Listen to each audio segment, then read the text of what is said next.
Hi, everybody. Welcome back to another episode of Nerd in Denial. Say hi. Hi.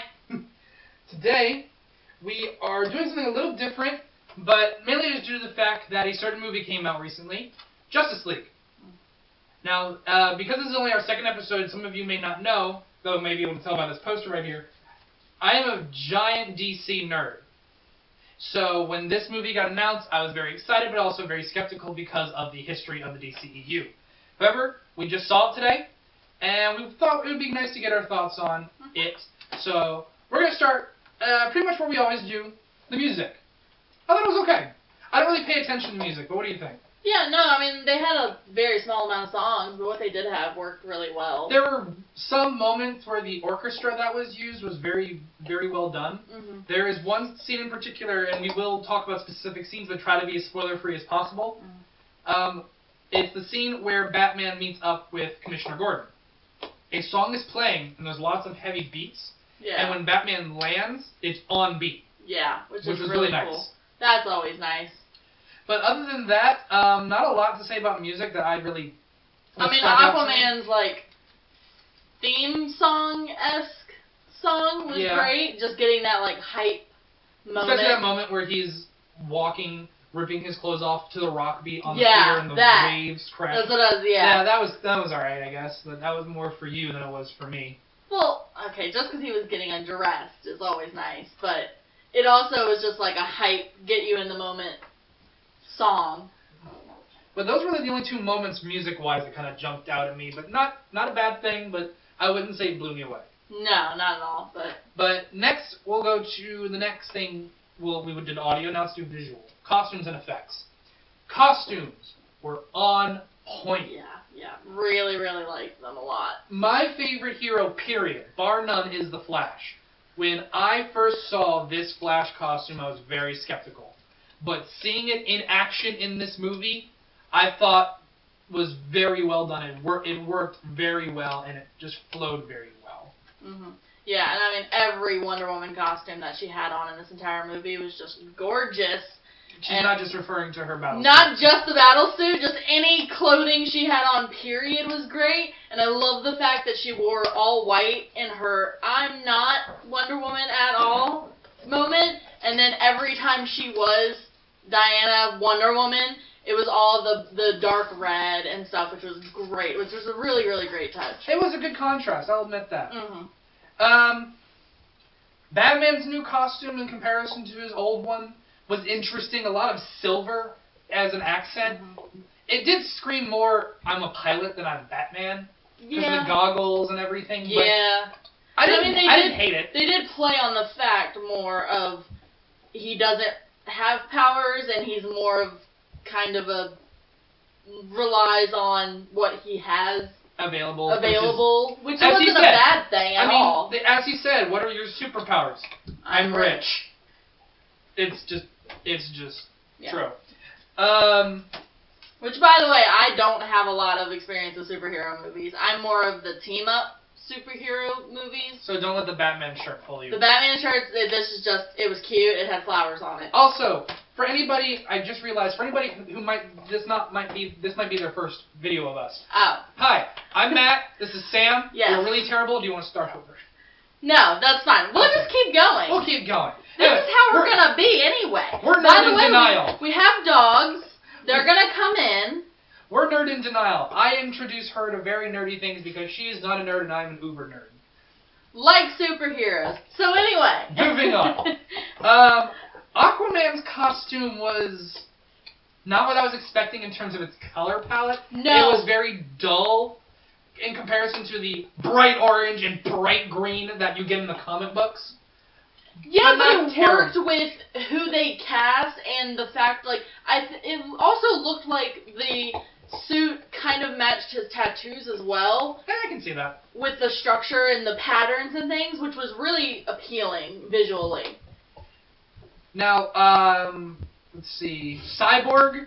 We'll talk about him more in the effects section because obvious reasons. Yeah, more of effects. But any other costumes that jumped out at you? And we're not going to talk about the Amazons. They weren't really in the movie enough. And that whole controversy has been talked about to death at this point. And I liked them, and I liked the costumes that were in Wonder Woman. I have seen Wonder Woman, and I mean, okay. But yeah. It didn't matter much to the movie itself. They also weren't in it very long. Exactly. So.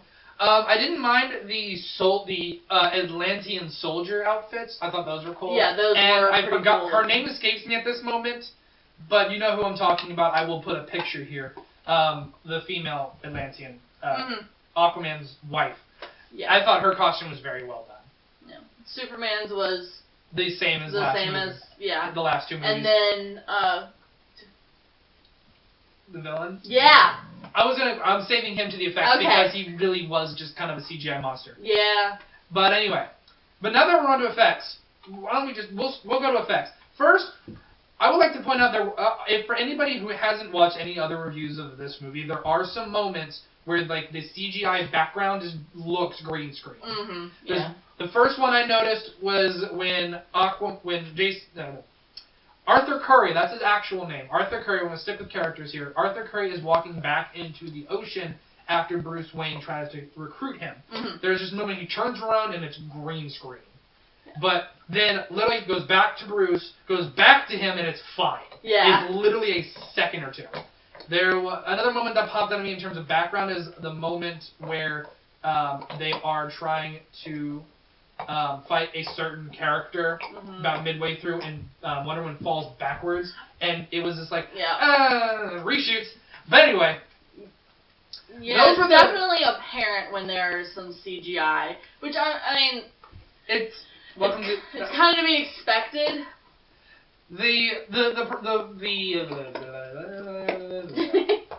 And go. The biggest one is there's a couple of times where Cyborg doesn't look great, but that's real hard. So I kind of understand that, and a lot of people did not like Cyborg's look at first. I would like to just point out to anybody who has not seen the movie, they know it doesn't look like how he's supposed to look in the comics, and spoilers, they're fixing it. And the last thing you see with him, where it changes. That's more in line with what he looks like in the comics. So spoiler, his powers are on developing. This is very new to him, and one of the last scenes, you see the more typical armor start to be formed with the symbol on his chest. Which I mean, me being a newer person and not ever seeing Cyborg before, that worked with the whole story, was him finally accepting it and growing into it. And we will get into that with characters, don't mean to cut you off. I think honestly the biggest special effects low point was the villain. There were lots of moments where Steppenwolf looked real, not 2017. Yeah. Anyway, really that's all I wanted to say about effects. But so why don't we go on to characters? We'll start with the first one, Batman, because he's the first one you see in the movie. He does a bit of growth, but it's less about his growth during this movie and growth from his last movie in Batman vs. Superman. He feels guilty for what happened to Superman, and he blames himself. So, as she has not seen Batman vs. Superman, how did that feel for you? Were you able to grasp that coming into this? That you knew Superman was dead. You've seen Suicide Squad, and you've seen Wonder Woman, so you kind of have an idea of what's going on in the DCEU to a degree. But so how was that for you as a newcomer?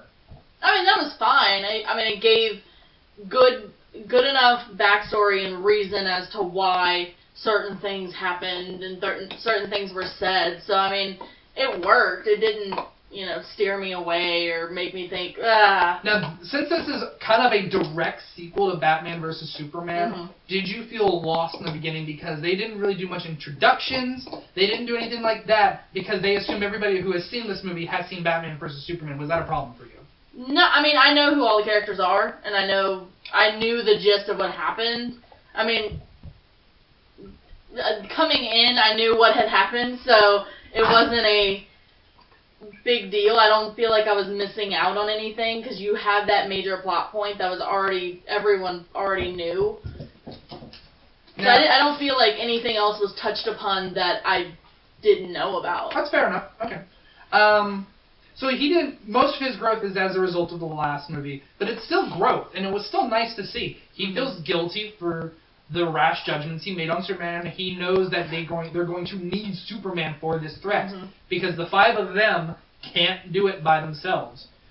So next we're going to move on to Wonder Woman, who I think got a lot more development in this movie than she did in turn. Well, I wouldn't say that, but more development as a sequel from Wonder Woman, her own movie. Because then she was that fish out of water type of story. She was that naive kind of. We were just kind of getting her story at that point. But this time, she's just kind of. She's honestly there to. I felt like a lot of times she was there to help Cyborg into the group because they were very similar. Yeah. I think out of all of the new characters, Cyborg got the most focus in terms of character. Yeah, definitely, I would say so. And that was just due to the fact of he took persuading, and he had more of a harder time coming to, terms with who he was and why he was the way he was. And because this was a lot harder for him, because there's this great scene where Barry and Victor, I believe his name is Victor. And Cyborg are together, and they kind of just talk about how they got their abilities. One of them got struck by lightning, and he goes, I was caught in an explosion, and Flash goes, so were the accidents. And that just kind of hurt a little. Yeah. But the fact that they're the quote-unquote accidents, but when you're an accident, the Flash can still go out in public, see his dad in jail, and do that, but Cyborg's can't. Because he's kind of glowing and metal. But I thought that Wonder Woman, we're kind of detracting from Wonder Woman. I thought she did it very well in a mentor type of role. Yes, absolutely. Now, and we'll move on to the one who I think got the least amount of character development in this movie out of all the Justice League, which is Aquaman. And I heard this term in another review, and I think it's very well put. He's less of Aquaman, more of Aqua Bro. But that's just Jason Momoa. I think that's just Jason Momoa bringing himself into the role, and it works. Yeah, you definitely see that. But he had some good moments with the rest of the team, especially between him and Bruce Wayne, or between him and Batman, dressed like a bat. I can dig it. Yeah, that was a great moment. He is kind of the snarky asshole, which every group needs one. You just never expect to say that it would be Aquaman if you're a DC fan like I am. He's kind of the butt of most of the jokes these days. But I mean, having Jason Momoa play him and have that kind of attitude definitely works for people who were more like, But one thing you didn't get is his backstory. Yeah, no, we didn't get We know what happened to Barry. We know what happened to Cyborg. We don't know anything about Arthur Curry, which I'm not familiar with the Aquaman comics. I couldn't even tell if he's currently King of Atlantis or not. Yeah, I mean, they kind of said some titles, but that was about it. They didn't go into that at all. They kind of brushed over him, which I kind of understand. There was a lot to do, a lot of characters you just got to go.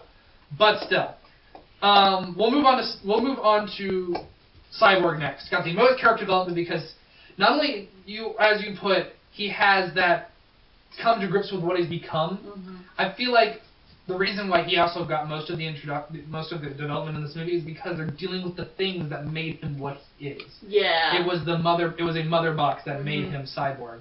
So you had to deal with that. As he put it in one line, there is a language in my head that I don't understand, and it's not a computer language. It is alien. That is in his head constantly because it's from the mother box. It's Darkseid's language. It's the language of the parademons and whatever. So that was a interesting thing to go on, and you could tell that this was eating him, and he finally found a place where he can finally grow, and you can see that he accepted who he is by the end of the movie. Which was great. That was a great moment. Yeah, and we're going to next go on to my favorite character of this movie, The Flash. And yes, it's completely biased reasons. I don't give two flying shits. Destroy me in the comments. I love The Flash, and I loved him in this movie. He was great. I don't watch the Flash show. Matt does. But I've seen clips and snippets of when he's watching it, and I loved Ezra Miller as this. Now, from what... And from what you've seen, do you think he's better than Grant Gustin, or am I not allowed to ask you that since you're not really? I mean, I haven't, like I said, I haven't watched The Flash, and I've just watched Over Your Shoulder and stuff. But I think they're two different. They're two different Barry Allens and two different Flashes, which is not a terrible thing at all. I mean, I think Ezra Miller is definitely more of the sarcastic, quippy. He was definitely the comic relief of the group, but this group kind of needed one. Mm-hmm. Everyone else was just kind of broody and sad. Yeah. Now, in comparison, if I compare Bruce Wayne in this movie to Bruce Wayne from Batman vs. Superman, essentially he went from, oh god, how do I put this? He went from, let's just put it this way, he went from his role in Gone Girl to The Flash in this movie. That's how much of a drastic change his tone was as a character, Bruce Wayne. Yeah, yep. You can see it. Mm-hmm. So, The Flash... If you haven't seen Gone Girl, see it. Gone Girl was actually... Real good. When Ben Affleck was announced to be the next Batman, Gone Girl was the movie that made me go, okay, I'm going to give him a shot. Yeah. Anyway, my favorite moment in The Flash is because, one, The Flash is us, the nerd watching, is me specifically, the nerd watching this movie. And he's clumsy and stumbles over himself. He's new to this. I think he's been... This is like his first year as The Flash. He's still figuring shit. I love how they dropped the Speed Force. They brushed over, but yes, he brought up the Speed Force, which is nice, the source of his powers. Mm-hmm. And there's this one moment where he just channels us. It is the moment, and it's the moment where they take, they go to the Bat. It's the moment where he goes to the Batcave. They take everybody to the Batcave. He bolts around like a kid in a freaking candy store. Yes. And there's just this moment where he runs into the seat of the Batmobile and just looks like the happiest kid on Christmas Day, and it's glorious. Yeah, because you connect with that you get to play with the things that you shouldn't be playing with, and he gets to. I'm in the movie going, oh my god, I'm watching the Justice League in a movie, live action. This is great. And what does he say? It's a cave. Yeah. A bat cave. He's great. He's got some great lines. Mm-hmm. But I would have liked to see him not be as... Because he's pretty much all quips. That's pretty much half his lines. Yeah. At least. Which I would have loved to see him not do that, but I know that's the character they're going for, and I know that they're going to do Flashpoint in his standalone movie, and he ain't going to be that quippy. Yeah.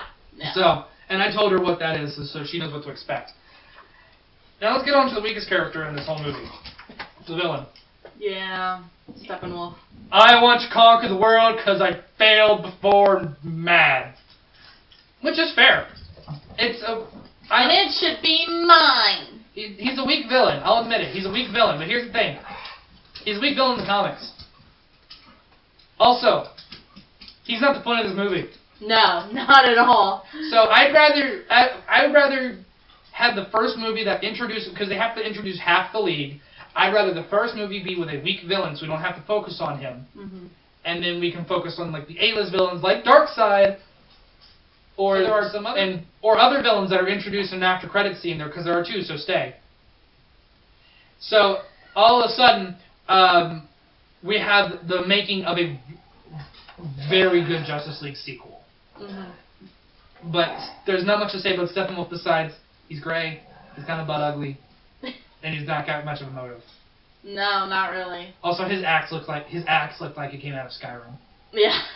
Let's talk about the aesthetics and the props. Mainly things like the Batmobile, the new carrier that lasted all of 7 minutes. I'm building a new carrier for our squad, and I'm gonna crash it in the first battle. The Nightcrawler. The Nightcrawler, which is the thing you see in all the trailers that's got the spider legs and all the guns on it. So, which is really cool. The Aquaman's trident, which is kind of cool. They don't make such a big deal out of it. You bring a pitchfork? That's the thing. Aquaman's trident's kind of a big deal. Don't really touch on it. I'm sure they're going to in his movie. They'll probably will. They didn't have time to touch on that. Wonder Woman has a new sword because hers got disintegrated in her movie. Still don't know how she got it. She's banned from Themyscira, so... But it's really pretty. Yeah, anyway. It's a great sword. Well, in terms of props and stuff, yeah, that's it. I mean, Batman used some guns. He didn't really... No, okay, that's the thing. He didn't use nearly as many guns as he did in BVS. I'm sure. He stole a paratrooper's parademon's gun or whatever. Forgot what they're called. Parademon. Parademon. He stole one of their guns. That was fine. And out of that, he kind of used his grappling gun. Yeah. That was kind of it. And there's one big gun he used, but that's kind of demeaning. And if you saw the movie, you know what I'm talking about. Haha. Anyway, the plot. Very fast. Oh God, yeah. But not like so fast you're exhausted or you can't follow what's going on. No. They did toe the line of going a little too fast, especially for people who maybe this is their first experience into it because of reasons. Yeah, then it may have been a little fast. But which you can tell that it was originally not supposed to be this runtime. You can definitely tell it's choppy, just like every other review you're pretty much going to see. It's choppy, but yet it didn't turn me off. I never got bored. No. I never got disoriented, and I did not leave that movie going. I mean, there were definitely no slow moments. That was a perk.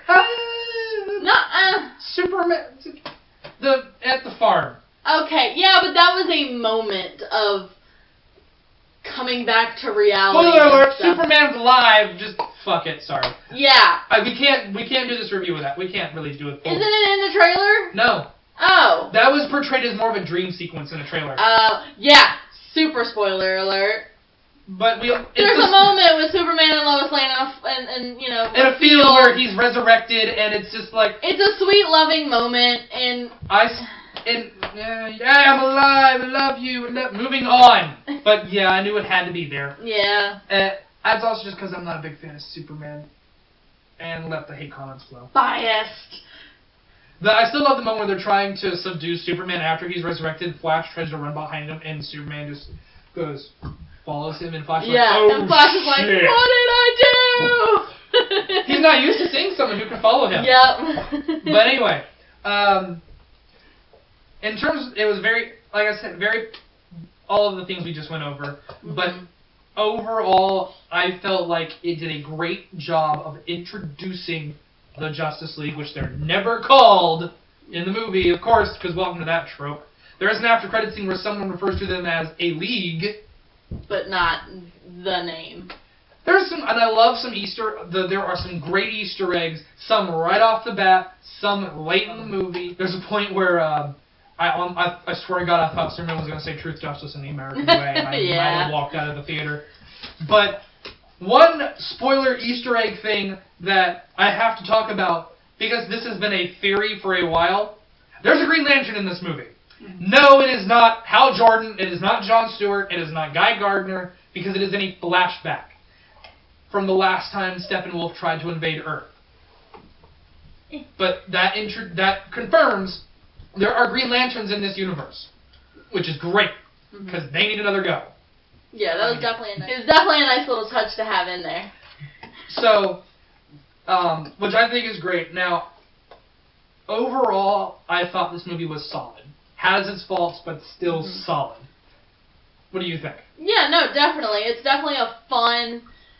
You get kind of the gist of what you want.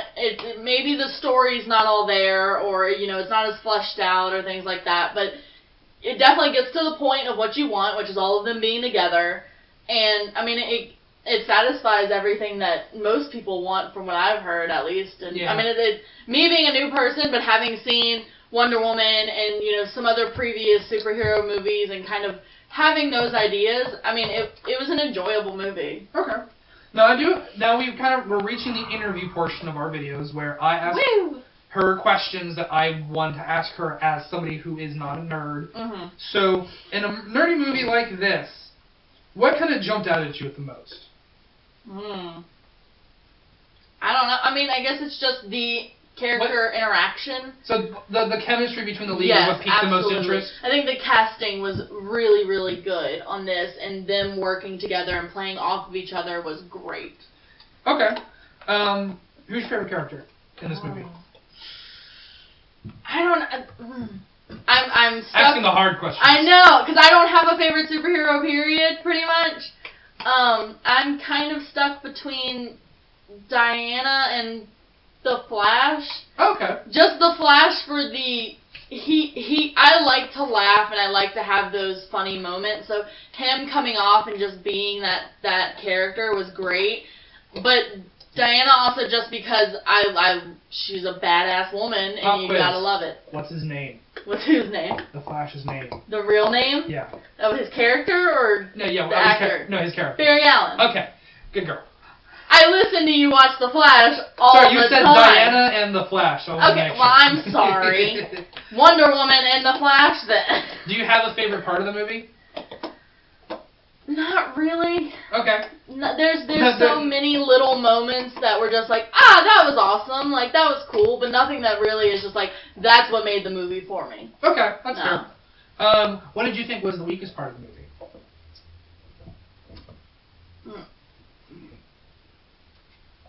I hate to say it, the field scene.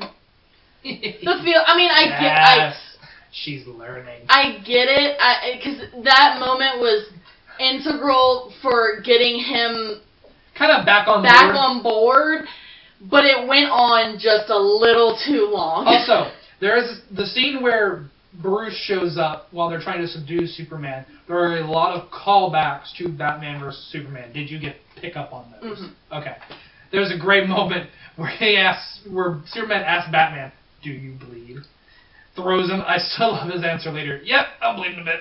Yeah, that was great. That was Lots really of quips, nice. even from Batman, which is nice. Mm-hmm. But the one question I want to hear the answer on this: do you not have any interest in watching the other DCEU movies or other properties?